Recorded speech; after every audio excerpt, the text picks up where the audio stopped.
In case you're unaware, something really big is happening at the Fed, and they have another meeting coming up later on this month in December, and it's something that a lot of people aren't talking about. And whatever the Federal Reserve decides to do over the next few months can have a big impact on everyone's finances, because for the past 3 years, the Fed has been draining money out of the financial system in order to supposedly fight inflation, which has all been fake. But nonetheless, it does have real world consequences on the value of our money. But they just hit the brakes on quantitative tightening, which means they are no longer shrinking the money supply. Okay? And here's where it gets interesting. On December 9th and 10th, when they have their next meeting, if they decide to do another rate cut, then it appears that we are getting closer and closer to the moment that the money printer gets turned back on, guys. And we all know what that means. More inflation, more unaffordable everything. And it's not like they just turn on an actual money printer and that's the process. It's a little more complicated than that. Because when they want to add more borrowing into the system and more spending and more investing, they need to add more liquidity. But it's not from everyday people that they get this liquidity. It's from huge banks and massive financial institutions that hold on to billions of dollars of US debt. And what they do is they create a bunch of money out of thin air that's basically just digital numbers on a screen, and they hand it over to the banks and the financial institutions. So the Fed buys bonds, and then the bank hands over the newly created dollars in exchange for those bonds, and instantly they are flush with cash. And guess what? Once the banks have all that money, it needs to be dispersed into the economy via lending. And then immediately the banks start pushing that money into the real world by issuing loans. They approve mortgages, they fund businesses, they hand out credit, and more money in the banking system equals more money everywhere else. And that's called quantitative easing. It's the Fed injecting brand new money into circulation. And what do you notice? These are all in the form of loans. And so debt is money. All this debt that people have and all the debt that the federal government is in is actually money. Without that debt, there would be no new money created under the current financial system that we have. And that's why the government and the Fed combined never want asset prices to come down. They never want lending or investing to slow down, because that puts a kink in their plans of how things operate today. And basically how we got into as much trouble as we're in right now is during the pandemic, this quantitative easing strategy was on steroids. The Fed bought trillions of dollars worth of bonds, and then the government sent out stimulus checks to basically everyone. They also issued a ton of brand new loans, more debt, right, in the form of PPP loans, EIDL loans, which many of them have now been deemed to be fraudulent, and they are going after some of these people. And interest rates at the same time were basically zero, which was a huge incentive for people to take on as much debt as they possibly could. And so the money wasn't just flowing into the system, it was completely overflowing. And people spent like crazy, but the amount of goods didn't change, which means prices went through the roof. Because when you have more money chasing the same amount of goods, that's the law of supply and demand that causes prices to go up. And that's how we got to today, where everything is 50 to 100% more expensive than it was just 5 years ago. But then once the Fed finally realized and recognized the fact that inflation was spiraling out of control back in 2022, they had to pump the brakes on all of that. But of course, it was too late. Borrowing suddenly became expensive. Once the interest rate hikes came, spending slowed down, and then the economy cooled down into what we have today, but the damage has already been done. And what they did was start quantitative tightening, which is basically the opposite. Instead of buying bonds, the Fed let old bonds expire without replacing them. Those bonds disappear, and then the money tied to them disappears with it.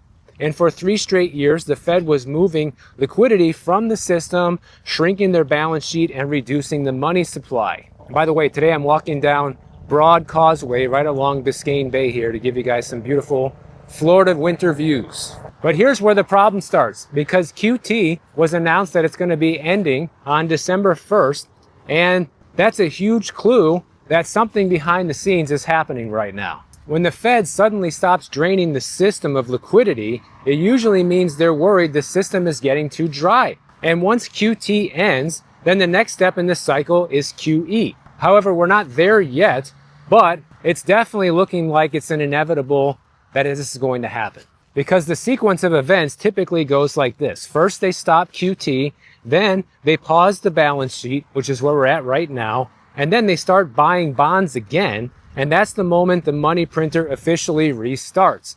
And once we see this start to happen, this is where everything's going to change again financially for everyone. When this happens, the stock market's probably going to go up even higher than it is, and there's a possibility real estate could see a tailwind, although I think if it does, it's only going to be temporary because most people still won't be able to afford to buy homes. It's not going to fix that problem. But borrowing will definitely get cheaper as interest rates come down, and more financial institutions will have an incentive to give you a loan, which could spur a little bit of that resurging demand in real estate.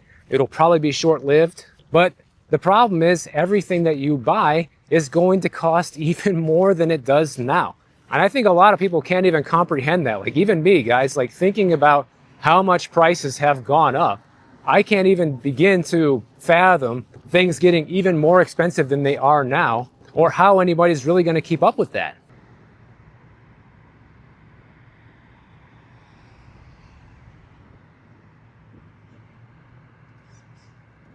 And of course, the excuse that the Fed is going to use in order to play this game is they're going to say, look, unemployment's been going up, the layoffs are exploding right now, the data is showing a big economic slowdown. We don't want to end up in a recession, even though we're already in one. So we need to do all this in order to prevent the next recession. The law against recessions, as one of my viewers, Rainer, likes to put it. And this seems to be the game plan repeatedly over and over again every single time we get into some sort of financial trouble. But in case you haven't noticed, every time they do this, it makes things much worse, not better, in the long run. And what this means for you is the dollar just loses even more purchasing power than it has already lost, and asset prices in general are going to go up. However, if you're worried and you have FOMO, guys, I would strongly suggest, since we know that this is basically going to be on the horizon, buy as much gold and silver, physical metals, as you can right now. That would be the number one thing I would be doing. I don't really care what other people do or say. That's what I like to do, because the fact of the matter is, gold and silver is beating every other asset class by a wide margin right now. It's putting Bitcoin to shame. It's putting real estate to shame. It's putting the stock market to shame. And it puts those things to shame even more when you price all of those items in gold. Like none of those other investments even hold a candle to gold right now. I mean, that's not investment advice. It's just my personal opinion about how things are going and what I would be doing right now if I was worried about inflation and worried about my future purchasing power.